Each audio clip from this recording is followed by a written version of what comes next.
Affaire Egola, malgré le génie, Affaire Egola, malgré le génie de la chanson qu'il peut avoir, le génie n'est rien sans une organisation. On ne fait pas une œuvre dans le tintamarre. Si elle n'est pas organisée, elle ne pourra jamais atteindre l'excellence qu'est en train de prendre Fally Ipupa aujourd'hui. Hélas, la musique est ainsi. Ce n'est pas parce que vous êtes soutenu à gauche et à droite par des gens qui vont à la télé insulter les autres que vous allez prendre la tête de peloton. Fally Ipupa travaille, fait le gola, travaille, mais ce travail est sapé par les tintamarres qui sont autour de lui. Et c'est peut-être pour cela que le match est en train de... Alors au fond de mon cœur, quand le réalisateur Ahmed m'a dit qu'on allait tourner avec Fally, je ne l'ai pas cru. Je dis c'est ça, c'est pas vrai. Et jusqu'au jour du tournage où je l'ai vraiment vu sur le plateau, j'ai dit ah vraiment, on va tourner avec Fally Ipupa. Écoutez, cet homme est un exemple d'humilité, de travail et de concentration que beaucoup d'artistes congolais devraient suivre. Il est déterminé, il sait ce qu'il veut et il est concentré en fait. Il est concentré dans sa carrière et je pense que c'est grâce à ça qu'il a une grande carrière parce que c'est un artiste qui est non seulement humble, généreux, mais qui est surtout professionnel. Ngana mon affaire, on dirait je doutais na yemoko. Ngana mon affaire, on dirait je doutais na yemoko. Ça, j'avoue, j'ai dit ça la vérité. Le loso to zongel ko beta na poto. Barti c'est presque nyo soba oli moi. Arrêtez la musique. Arrêtez. Katazoba. Lelo soki to zongeli ko beta na poto. Bartiste presque nyoso ba oli moi. On ne sait pas de quel artiste Ferré faisait allusion. Ferré Gola travaille, mais son travail est sapé par les tintamarres. Wana maloba ya Alain Mabankou, quand monsieur Alain Mabankou était encore honnête envers Ferré et avec lui-même. Fally Ipupa, c'est un exemple de professionnalisme et d'humilité que tous les artistes devraient suivre. Mesdames et messieurs, c'est avec ces 3 notes que nous allons commencer notre émission. Je vous dis bonjour, je vous dis mboté. On m'appelle la gourou du temple. Je suis la boalisation, je suis Eagle Woman, je suis la mère des aiglons. Maman Nabango, mon amour c'est Vision Banga état d'esprit. Mon émission c'est Katazoba, c'est une chronique intello. Et notre chaîne c'est Boalwood TV. Moi j'ai le plaisir de vous présenter cette émission. Nous espérons que le plaisir est partagé. Vous nous suivez de partout, vous êtes dans les 5 continents et on vous dit mboté, bonjour. Je vous dirai toujours, je ne cesserai de le dire, restons ensemble, il n'y a pas de souci.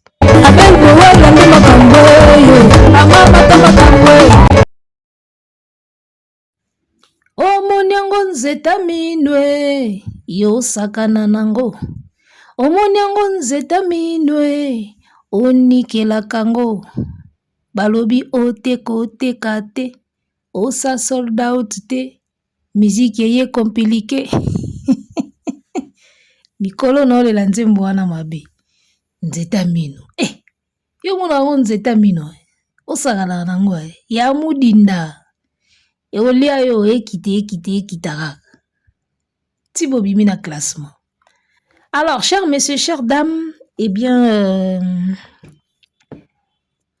voilà, vous remarquez que chaîne Nabiso Mikolo yo, ils en ont moins ralenti moké, c'était dû à mon déplacement, nazaki na déplacement, nazaki na festival, moya ko se concentrer na chaîne ezaki parce qu'il fallait na concentrer na festival où on a signé contrat na Zweli Mbongo. Il fallait na se concentrer na musala wana ya sérieux. Après tozongeli siko ba émission, depuis tozongeli ba émission to komi na problème ya électricité. Na quartier na biso courant est commis vraiment passé. Donc pour nous charge na téléphone binomo boye bikak, il faut faire des pieds et des mains. Toti kozala dans le noir 2 jours successifs. Donc 2 jours pena le bolali molili.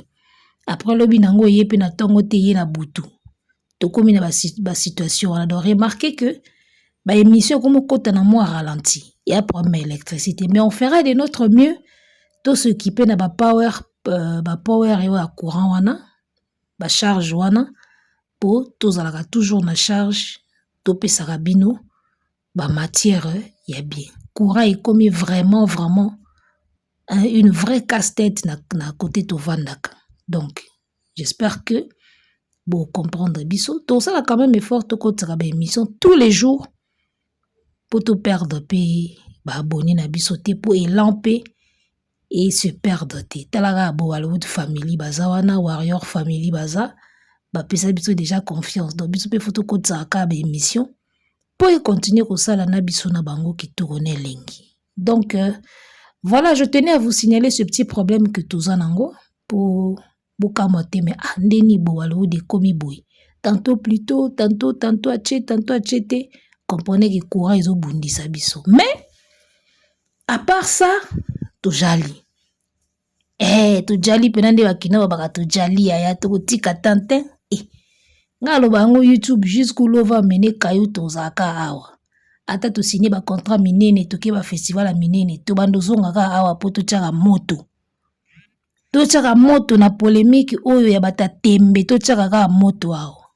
Nga otika awa te. Biso la tembe biso pe ka moto kaka to bando fula kaka. Alors, flèche. J'espère que bon moni na miniature, on parle de flèche. Côté moko eza kokita, côté moko eza komata. Alors, on a tous vu le classement, ouverture, ya billetterie, ba prévente, ba nini, tout ça. Tout le monde a qui na classement, faire égaux, la Fally Ipupa. Faire abandaki 3e, après fallait kokota 3e, faire akiti 6e, après faire akiti 8e, tia bungi na classement, Fally Ipupa azali na 4e, et puis Fally Ipupa pe ayeko bima na classement. Golo moko akomeli nga na commentaire abi Fally pe abimi na classement sko olobelango te, mais attendez les gars. Attendez. Ata bino moko. Makambango yolo auti oloba yango. Bomi kitisa na niveau na bino et ça la bino bien. Fally abimi na classement, il a déjà un sold out, il y a 80 000 places. Oh, il a déjà Mupandi garanti. Deuxième date, ata abimi na classement. Tozana décembre, ok? Janvier, février, mars, avril, mai. 4 mois, totikali nango pour la deuxième date, il y a Fally. Mouto a déjà sold out il y a 80 000, abakisi deuxième date, abimi na classement. Na mouto a na moi 20 000 places na ye, à peine à côté na classement abimi mbangu, avant de même pas une semaine na meilleure vente, vous comparez en vraiment. Bande konanga ba goloa, ata bozalaka maele te, ata bazalaka bazoba. Fally abimi na classement, faire abimi na classement. Vous comparez en vraiment. Fally abimi na classement na position nini et puis faire azo bima na classement na position nini. Et loko ezo boma bino nde Fally pe abimi, mais Fally yango abimi na position nini. Fally pe asalaki biso pe to sala, Fally abeti biso pe to beta, Fally pe abimi biso pe lo wato bimi ezelo kote. Non, Fally abimi azali na sold out. Yo zo bima ka maboko na makolo ngulu. Bolingi pe na bo comparer ko bima ya Fally na classement na ko bima ya Ferry. Bo bandoki. Bozala maboma mitu esala te. Bo échappa na CNPP, mais bo zongati. Nga na comprendre sous raisonnement na binote, au moins que bazoba nde basute na affaire. Parce que raisonnement oyo na ebite ata mboa na ndimita ko réfléchir boy. Fally abimi na classement oui, faire abimi oui, babimeli na position nini. Babimeli na position nini. Après avoir fait un sold out remarquable, ba file d'attente. Bino bobim bosala ta file d'attente te 20 000 places to tiko le monde atate ke oza 15e na ligne oza 200e na ligne to tiko le monde ngote mais avec cette défense to moni ba 15 000e na ligne bazo zo pena oza 20 000e bato musu ba ali bosono donc 15 000 14 000 ba ali bosono 14k ba ali bosono na billetterie tout monde ngo pas ferité. Ali abimi na classement, donc bon comparer bango mibali. Donc bon continuer quand na ba comparaison, bon kufa bongo. Goloa, eko boma bino eko lia bino, bon continuer quand na comparaison na Fally, que Fally pe abimi hein, biso pe to bimi problème te Fally pe abimi. Bon continuer quand na ba comparaison. Bon kufa ndingwana. Bon kufa ndingwana. Ole bozonga na réalité na bino, bozonga na niveau na bino, bino bon continuer quand kolanda mamba Fally. Bon kufa bongo, bon continuer. Alors Faire okita logo à dollar 16 17 et loba kindingu fali pour pas toujours remarquer que côté nae aza ko se maintenir kaka azo mata soka azo mata te au moins azo se maintenir et ko kita ezate ko se maintenir na ko mata ndizawa ozomona donc alors tokolanda ba vidéo toyoka ba témoignage to banda na monsieur Alain Mabankou namonaki auti kofungola live moko avant-hier pour expliquer annulation ya concert ya Gabon expliquaki wana ba raison technique ya lokuta wana à chaque fois que Ferré rate un truc il y a kofungola live pour se justifier pour remonter ba gaulois moral to pour ya ko déverser kanda na likolo ba warrior na componenti na ba live na été mais bon lokola pona kana ye côté affaire o nyoso ba osala et talika bango si ça peut faire bien aux Gaulois bravo na o consoler ba Gaulois na o finga ba warrior na o sala nini si ça peut consoler les Gaulois tant mieux. Tokolanda monsieur Alain Mabankou quand il était encore honnête envers lui-même, quand il était encore honnête envers Ferré ndinga banda ikoloba et pour le langage changea TV za radio T, toute la vidéo oyo. Tous les cas. Affaire Egola, malgré le génie, Affaire Egola, malgré le génie de la chanson qu'il peut avoir, le génie n'est rien sans une organisation. On ne fait pas une œuvre dans le tintamarre. Si elle n'est pas organisée, elle ne pourra jamais atteindre l'excellence qu'est en train de prendre Fally Ipupa aujourd'hui. Hélas. La musique est ainsi. Ce n'est pas parce que vous êtes soutenu à gauche et à droite par des gens qui vont à la télé insulter les autres que vous allez prendre la tête de peloton. Fally Ipupa travaille. Fait le Gola travaille, mais ce travail est sapé par les tintamarres qui sont autour de lui. Et c'est peut-être pour cela que le match est en train de... Et voilà. J'espère que on vient d'écouter monsieur Mabankou, Alain, quand il était encore honnête, quand il était encore sincère. Parce que le coma, juste système qui a talako auprès de Ferregola. Quand il était encore honnête, il parlait de tintamarre. Tintamarre, c'est du bruit. Makelele, tout ce qui est makelele, désordre, bruit, voilà. No sense, c'est le mot en lingwana. Tintamarre. Il y a beaucoup trop de bruit autour de Ferré, ça c'est vrai.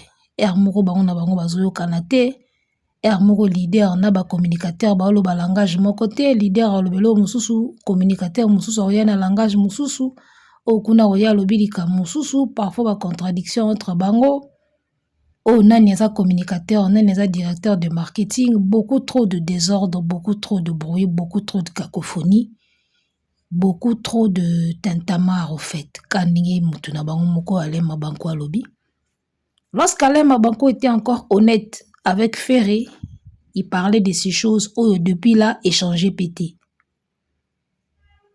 Tintamarre, le tintamarre dont Alain Mabankou parlait du côté de Ferré, on peut le constater que jusqu'à aujourd'hui, et s'il n'a pas pété. Ça n'a rien changé. Le tintamarre, ils ont toujours continué. Mais pourquoi ils n'en parlent plus? Et du coup, qu'est-ce qui a changé? Si le tintamarre est toujours là, si l'artiste n'a toujours pas changé, on se pose maintenant la question, qu'est-ce qui a changé? C'est le vieux qui a changé. C'est le vieux qui a changé. Vieux Libaku. Alors, tokotanga poste moko oyo a publié tanga monaki ba capture d'écran et ba classement et ba top 10 et meilleure vente. Il a essayé de réagir par rapport à cela. Alors, vieux Libaku, monsieur Tintamarre, alobi boye. Qu'est-ce que j'ai pitié de tout ce montage vidéo pourri créé par des esprits mal intentionnés. Nous, on bosse dur. Rendez-vous le 4 avril 2026, Accor Arena, avec le roi actuel de la rumba congolaise, Ferregola. Voilà, je crois que j'ai confondu. Ah ouais, il a plus réagi par rapport à ma montage à ma vidéo. Cette vidéo où il parlait de Tintamar, Bazongi Siliango. Yangwana Moni. Alors, j'ai pitié de voir tous ces montages de vidéos. Mais c'est toi, papa. C'est toi qui parlais là. Isa Moutoumsouten, Isa yo, tu as parlé de Tintamar. Mo obiso yeba ki angote. Le te yebi Tintamar, mais c'est Tintamar, Isa yo. Il y a une vidéo na yo, papa. Isa montage te. Isa pena yo moutobanda ko reprocher faire et makambo. Oti lelo makambo ngo pe sili na ngote. Ozomona. Alors, pour na bateau bazolo bakyo. Ba capture d'écran, il y a ba classement, il y a top 10, il y a meilleure vente, il y a ba billet, et ça montage. On veut bien, et ça la montage. Si vous ba capture d'écran, il y a montage, tout le monde en pété. C'est ça le problème. Parce que si vous avez une carte d'identité, nanga ya faux. Nga faux n'est un original. Qui on est ya faux, ta carte nanga d'identité originale nango yango. Il y a bien plastifié, il y a bien un code QR nango. Bino boza ko accuser ba capture d'écran et montage tandis qu'il y a vrai tout le monde en pété. Oh si il y a montage té, il y a bien oh Ferregola la premier na classement wapi yango. Bo laksango. Oh biso to moni la montage, faire la 8e, faire 6e, faire abimi na classement. Oh ya vrai si ko faire avandi na première position, Fali Lipupa aza soki na 3e, so 4e position, soki 5e position, faire na première position. Bobi misela biso capture d'écran wana o ya vrai kasi to mona ngo. Parce que bino o tozo mona ke faire abimi na classement Fali aza 4e, bolobi eza ya faux. Bobi misela biso kasi ya vrai o faire aza na première position. Si vous avez bien bobimisi pe capture d'écran au faire na première position, biso pe to lobeza montage. Ozomona, biso pe to lobeza montage parce que to yebi ke Joe a otekate. Siko, so to ke na on a système ba montage moni ke et kende mabe. Babimisi capture d'écran o eza montage. Bino pe so bobimisi au faire a premier to lobeza montage. Siko to suka ndeni. Mais en gros, réalité, biso yebi na biso ke Dieu a teka ate. Ateka habillé na passe. Ana fan base te na international. Faire n'a pas un fan base à l'international. Ça, c'est la pure vérité.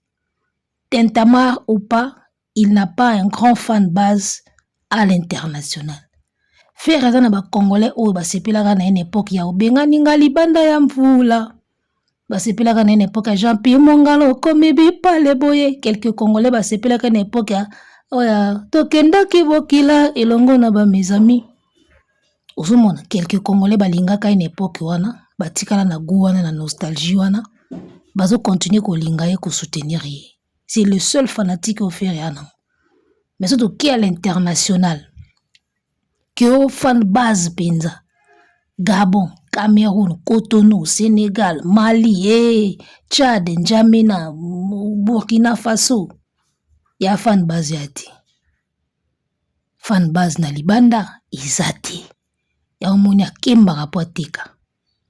Quelques Congolais à diaspora so ba sombi bazalaka so 2000, so 3000, so ba 6 so somba isiliti. O etika liwana. Eko motula te komi ya obelela. Donc voilà, quand Alain Mabanko était encore sincère, il disait des choses vraies. Le tintamarre dont il a parlé, jusqu'aujourd'hui ça continue, mais il n'en parle plus. On comprend que parce qu'il a la fourchette dans la bouche, on ne parle pas la bouche pleine, d'accord? Voilà, il n'en parle plus, alors que le tintamarre existe, continue d'exister. Donc voilà. Alors, on va prendre une autre vidéo. TV za radio T. Tous la deuxième vidéo. Toyoka. Témoignage. Y artiste Fali Ipupa. Et pas ya actrice Moko. Oya tourna ki na ye na film Rumba Royal. Ndenge a témoigné pour na Fali Ipupa. Ya TV za radio T. Tous les cas. Alors au fond de mon cœur, quand le réalisateur Ahmed m'a dit qu'on allait tourner avec Fali, je ne l'ai pas cru.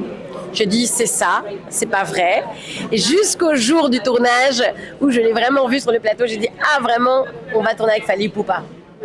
Fally Ipupa quand même, on va pas faire semblant. C'est une grande star ici chez nous. C'est quelqu'un qu'on aime beaucoup, un grand artiste. Moi personnellement, je suis Team Aigle, assez fan. Warrior. Complètement Warrior. Certifié. Certifié, oui, j'ai tourné avec l'Aigle. Je suis certifiée, non? Qu'est-ce que tu penses? Donc, tourner avec Fally, au début, c'était beaucoup d'appréhension. Parce que c'est un très grand artiste, qui a une grande carrière, qui est très occupé. Donc moi, je me suis dit, oulala, il va jamais être disponible, il va pas pouvoir arriver à temps, il va pas pouvoir apprendre son texte, il va venir avec beaucoup de pression, beaucoup de gens. Et j'avais peur qu'en fait on n'arrive pas à tourner de manière efficace. Et en fait c'était complètement le contraire. Fally, c'était le premier arrivé sur le tournage. C'est vrai? C'était le premier à l'heure. Il connaissait bien son texte. Il voulait toujours mieux faire, répéter, travailler. Il était discret, il voulait apprendre. Il disait bonjour à tout le monde sur le tournage. Il faisait des photos avec tout le monde, avec les figurants, avec les techniciens. Écoutez, cet homme est un exemple d'humilité, de travail et de concentration que beaucoup d'artistes congolais devraient suivre. Il est déterminé, il sait ce qu'il veut et il est concentré en fait. Il est concentré dans sa carrière et je pense que c'est grâce à ça qu'il a une grande carrière parce que c'est un artiste qui est non seulement humble, généreux, mais qui est surtout professionnel. Et ça m'a beaucoup épaté. Mais je dois quand même dire honnêtement que quand j'étais comme ça avec Fally, on devait faire une scène ensemble. Moi, j'ai dit, Cécile, ne fais pas la groupie, concentre-toi sur ton texte. Mais dans ma tête, j'étais là, Mayday, Mayday, Mayday. Mayday, Mayday, Mayday. Cécile Djunga, libo maman la moisi. Alors, voilà, j'espère que on a suivi le témoignage de Cécile Djunga sur Fally. Cécile Djunga, c'est une humoriste congolaise de chez nous. Avant na poto à Koli na poto à Salaba scène il y a humour na poto actuellement azo diriger aza MC na festival Couché Ka Comédie. Allez sur Instagram, tapez Couché Ka Comédie Club, Comédie Festival. Donc elle est maintenant la MC dans ce comédie club qui se passe en Belgique. Yemutaza Kuna et voilà, c'est une amie Azana Congo yende comme directrice ya centre Wallonie Bruxelles de Kinshasa. Elle est venue avec un projet, tout ça là, un spectacle, moko fallait tout kende Belgique, ka bandoki yaba refi oyo, babeta abiso ka ba refi tilelo. Voilà. C'est vraiment une actrice à la pena na katia masolo ya culture, humour, cinéma. Donc, elle a joué un rôle dans le film Rumba Royale avec Fally Ipupa. J'espère que Boyoki binomoko témoignage. Boyoki binomo témoignage à Pessi. Donc, j'espère aussi que vous avez la vidéo na tche pembeni wana nde to lozaki na ye to solo na restaurant tango ya kikin to vandi to kutai na resto to beta masolo spectacle au fait to présenter na Wallonie Bruxelles et tout. Donc voilà, c'est vraiment une amie. Donc on est un monde na biso. Ya omoni bato musu tango bayaka na ba analyse ba n'importe quoi to sekaka. Na sekaka bango mabe po makamingi o biso to yebi biso monaka boyebi te. Oye na analyse o bandi koloba boyebi te. Ozomona monde ba-artiste ya kamukie ya ona ba to sala na mabeti. Festival oka to uti lobi na Kinshasa. Tala nde to kutani ebele kuna. Yo zawa ngape na zawa yo po zawa ka bongo. Ozomona.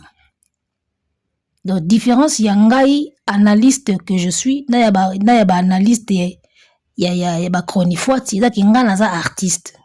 Na na monde ba artiste. Donc certaines choses on na koye ba mieux bango ba otika loye bango te. Mais koya ba fongoli live bandi oloba. Je suis désolé. Alors, toi tu as siko couleur, toi pas ko la couleur. Alors, Cécile Djunga a tourné na Fally Ipupa na Rumba Royale à Lobi Boye. Au début, tango réalisateur a dit que tourné na Fally Andimaïté. À côté baduta ti ba tembe kandi ba golo ba cha ba tembe bino nde tembe. À côté baduta bio Fally Ipupa la star munene ana ba date na ye azana ba tourner na ye. Siko jour ba koma ki pe na tournage. Amoni pe na aigle na plateau. Nde sika aloba pe na biwe. Donc, on tourne puis on a Fally lelo. Alors, tant que tourner, toi qui témoignage à Sali sur Fally, bon, bah, quand il Fally, vous avez autant orgueilleux, qu'on y a un retard, nde ba star congolais bazalaka esprit wenge batutu basi bakomaki baozelaka superstar aya po babando tourner. Babi Fally Ipupa, c'était tout à fait le contraire, les gars. C'était tout le contraire. Azo ya avant, Azo maîtrisait ba texte na ye bien, Azo saluait tout le monde, Azo sala ba photo na batutu balinga, Azo sala ba photo na ye. Donc, Cécile Alobi Fally, c'est un exemple, il y a humilité que les artistes devaient suivre. Aza concentré dans Moussala na ye, il sait ce qu'il veut. Il venait toujours à l'heure. Tant que Fally abisaka bino que je dors après tout le monde et je me réveille avant tout le monde. Bomoni yango. Bomoni témoignage. Est-ce qu'a foutu Cécile pour Cécile Alobaboui? Hey. Oh, Joanna, aventurier wana.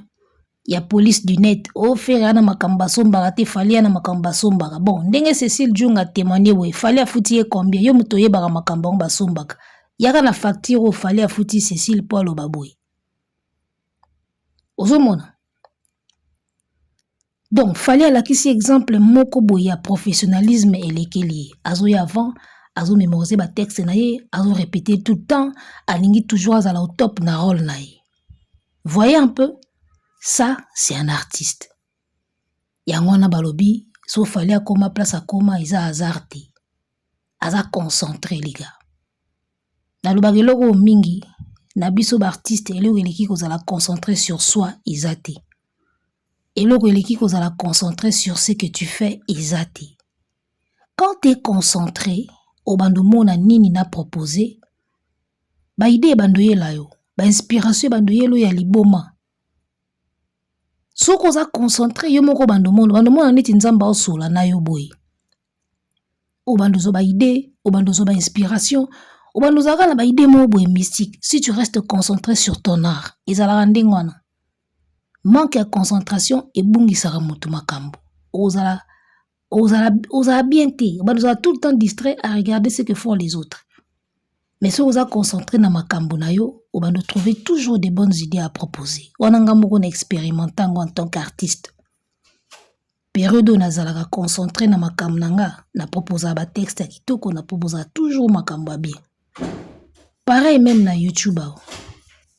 Ozomona période où nazalaka concentré na chaîne au senti d'émission kitoko ba analyse kitoko. Période de moi de concentration yaka aussi mbakuna au kende kuna au sala boye. Au mona bebe émission comme moi keba. C'est comme ça. Secret mon sous c'était concentration les gars. Et ça fallait pour passer le faire. Donc merci à Cécile Djunga pour son témoignage. Balobi fallait azaka na biloko basombara me faire basombara est-ce que témoignage fallait assomber on a combien? Bino nde tembe ya. Bino tembe na tembe. Donc voilà, ce que tu es, c'est ce que tu es. Hein? Ozomona muta changeaka nature na été oza. Et mutu baeba ke na témoignage na ye. Un être humain c'est les témoignages. Qu'est-ce que les gens voient de toi? Qu'est-ce que les gens disent de toi? Yango to mona. La plupart abatu tout bakutana na Fally sur un projet, ba la même témoignage que il travaille dur, il est concentré, il bosse comme un malade. Trop lo bani. Moi j'aimerais aussi écouter le témoignage ya bato ba tourna na faire na John of God. Pour la moni ba golo ba bimisi film ngo ba panza ngo na ba page pour ba laksa Fally ki ba on peut ba tourna film. Mais quel film les gars? Quel film? Ozomona, moi j'aimerais aussi mutu moko bima témoigner que tu tournes en affaire na John of God to ka témoignage. Ba ça bino pena abanda ko bunga texte chaque fois. Phrase moko bo bandeli ata 1000 fois pour kangango. Wana est vrai. J'étais pas là menebi ki salama bongo. Phrase moko pour kangango bo bandeli ata ba 20 fois pour bloquer ka phrase moko aloba. Naza sûr il est ka bongo. So courageux moko tourner na John of God aza aya pia biso pe témoignage à faire et toyoka ninga nyokola ba réalisateur et talaka muto azaka ba corriger sentiment d'inachevé ba corriger inachevé a obongisa tanga ozonga na prochaine émission a bandela sous d'inachevé si on a filmé nzembo yo moko yembi osomba oyembi na disque me obunga aka maloba nango siko maloba ya film yo comité scénariste a commis ba pesi réalisateur a commis awa loba boy mais bakoka olala ta na tournage pour na ba phrase à ferite Je suis désolé de le dire comme ça, mais c'est la réalité, les gars. To fingi mutu te, to zoloba oyo, to mona kana mutu. To zoloba oyo, to mona kana mutu. Ozo mona. Donc, tous les vidéos mususu, TV za radio te, et to kindesko ndi na go chuter awa. Tous les cas. Ça, j'avoue, j'ai dit ça la vérité. Le loso to zongel ko beta na poto, Bartis c'est presque nyoso ba oli moi. Ça, j'avoue, j'ai dit ça la vérité. Le loso to zongel ko beta na poto, Bartis c'est presque nyoso ba oli moi. Pour le long ngai na rosa tenga na roko ma gimste. Voilà, c'était l'affaire rigole avec Ingrid Kabongo. Tant que beta masola musique. Ferre nous avait dit une chose, que les loso to zongel ko beta na poto artiste nyoso ba oli moi. De quel artiste il faisait allusion? Si on peut bien réfléchir, je pense bien que abanda ko sala allusion na ba Gims, ba no tu bazako beta pendant que biso to banda ko beta te. C'est ça le bon raisonnement. Parce qu'à l'époque, ba Congolais na poto bazako beta te, mais ba tumususu bazako beta, ba na poto bazako beta, ba Gims, banani, bango bazako beta. Na quelques étrangers bazaki ba courageux bazako beta, ka biso ba Congolais nde to banda ko beta te. Avant, fallait forcer à fondre la musique et zonga. Donc, bateau faire abanda ou baki l'autre zonga ko beta na poto artiste na ba olimo. Il parlait de Gims et autres. Alors, toute la réalité lelo. Depuis fallait à fondre la musique na poto, à forcer à bunda na ba combattant, combat ikoya musique et zonga. Est-ce que l'artiste ngo ba limo? To ye moko faire inde azoki na olimo. Est-ce que l'artiste ngo ba limo? Gims auto beta ba double arena wa. Aya na kamora chi 3 dates na Stade de France. Ko banani yango oye fera ba no mona ke ba olimo. Botia encore arena. Botia you arena bobeti te. Erreur 404. Botia encore arena Bercy yango ezo diembela. Parce qu'on a rythme oyo ba artiste nini bo olimwisa. To réfléchir nano e ba goloa. Faire aloba l'autre tozongi ko beta na poto artiste wana ba olimo. Na modèle billetterie ezo kende boy, na ba annulation na ba yu arena, ba artiste nini bino boko olimwisa na poto. Ba kolo poto, ba kolo France, ba kolo Belgique, ba to bebi mboka na bango na musique na bango bien, bo olimwisa bango. Aujourd'hui faire a beaucoup plus de difficultés à obeta ba sala minene ke ba artiste oya loba ki ba olimo, Gims a problème te, Tiakola na problème te, SDM a problème te. Ba Joule ba na problème te, NK Divine ba otucha autako beta Bercy na ye, Naza beti ba Bercy na ye problème te. Voilà. Ba na poto ngpe ba lamuki ba beti ba sale ba na ba on a problème te. Au contraire, faire ende siko mutazo diembela na poto wana, azo kemba pena do billetterie kilo. Onde vungezu mai. Couverture ezu mai. Kilo ya osalanati. Ozomona faire à l'époque abando kanzonde musique na biso so ezongi na poto ezonga na vakumu ezara nango na kala tang ba wera na ba jibi ba oreni ba kofi na ba papa wemba na kala pene zaki so beti na poto ba congolais ba tondi player osakana te ba sombi bilamba ba lati ba yego kota concert ba yego sala ambiance lelo makambe belé changer na poto ya moni musique na poto komi pasi. Congolais za sundenga zaka na époque Zaire te. Misusu ba bongwana, ba koma ba chrétien ba yaka sous musique à mokilité, misusu ba komi na âge à l'écolo, misusu ba comprendre qu'il faut qu'on économiser que ba ambiance. Ça aussi c'est un facteur auto tchaka kate. Ba tebele na poto ba yaka poto ba soutikela ka poto ba monaka ambiance liboso. Lelo ba tebele ba zongi na mulongo. Ba comprendre que économie eleki nyonso, épargne. Kotonga eleki nyonso, ambiance na sima. Or na poto na kale toyebaka ambiance. Facteur wana pezo sala ki ba concert lelo eza un impact ndenge ezaka na tango kala te. Kala on pouvait pas annuler des concerts, mais lelo ba annulation est commis, ba report est commis. Parce que Congolais a changé na ye yaya. To comme une époque à TikTok. Kotaka na TikTok oyo ka combien de vidéos ya motivation bazo bisa bato ke il faut épargner. Il faut faire du business. Il faut garder l'argent. Certains ont compris que l'ambiance est na tina te. Et là, on a pu changer ba Congolais belé photo et barango. Et là, on a pu changer ba Congolais belé. Donc, comprenez que musique na biso lelo atezongi na poto et ozonga na impact ezara nango kalaté parce que entre temps le Congolais aussi a changé. Le message a changé aussi. Place au Congolais lobaka ambiance liboso loyenge musique bilamba basi le Congolais comme tambola nekenge akomo yebi l'avenir abana na tonga na mboka na bomba mbongo pour na retraite. Makambo changé. Ça c'est une réalité. Donc bon courage à Ferré qui pensait que l'artiste ba olimo mais ba onde baza plus fort or biso falika mutao défendre biso. Depuis musique ezongi na poto falika mutao longola biso soni ba tutu ba omeka na bango pas mal mais o pena zo chape na beti ya makasi eza fali. Autrement dit bampiaka batu musu ba sa bampiaka misu ba report misu ba annulé mais fali au moins tenir. Donc ça aussi on doit le reconnaître. Alors, c'en est fini pour aujourd'hui. C'est toutes les vidéos que j'avais prévues pour vous. On se capte très prochainement. Arrêtez la musique! Arrêtez quoi?